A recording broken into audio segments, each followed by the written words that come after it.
Bobby, what do you think about transparency in the space? Well, I think, everybody's kind of touched on some unique issues. I think education is critical. And I think education is we have somebody who's in college right now. I wish I was in his seat. Absolutely. Right. So when I started at the lowest level. And a lot of the kids today, they're getting, pulled into different careers. They're not seeing real estate the way I saw it. Real estate, when I saw it, it was, a very tight knit, almost like a fraternity kind of thing. I was lucky enough to go to ICSC and go to Wharton, study with some of the best minds. And I realized, education is the only way to go forward. So there's a lot of barriers to entry into this business. And it makes it scary for a lot of people to get into investments as they make that wealth.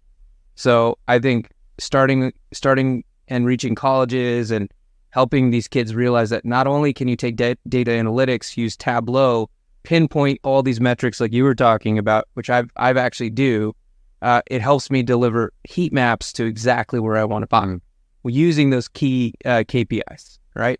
So I think what we have to do now that You're looking for yourself. I'm looking for myself, but when I started getting really good at it, if I have friends who are in the same space, it's part of my regiment to go say, hey, Michael, I have this asset. I'm not buying it. It looks really good. Take a look at it.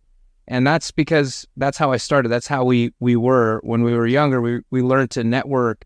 And even if we're not winning, they're winning. And you're working with brokers that you like, because some brokers, they can pinpoint everything that you like, and it's a repetitive thing. Then you're buying. So the thing that I've learned in my time is get your KPIs figured out, dial that in. And, like I think what you were saying, some of those very successful investors, they're running a strategy for a long term. Nothing in our business can be really short term. If you're running a short term strategy, you're probably going to be, with the economy being cyclical and just kind of, you're going to be kind of washed out in the next cycle. But if you have a long term, you buy it, you refinance it, you add value. For my line of work, we buy buildings and we capitalize a lot of the improvements on the front end. Then when we go to refi, we're enjoying this asset in a nice, crisp way for the next 10 years. So That's kind of one thing that I've seen in terms of, the transparency thing is we need to do a better job of networking with the younger youth and really make them excited about taking some of those data analytics, some of these new softwares, and bringing it to real estate, because it pars almost perfectly. And it's actually a lot of fun too.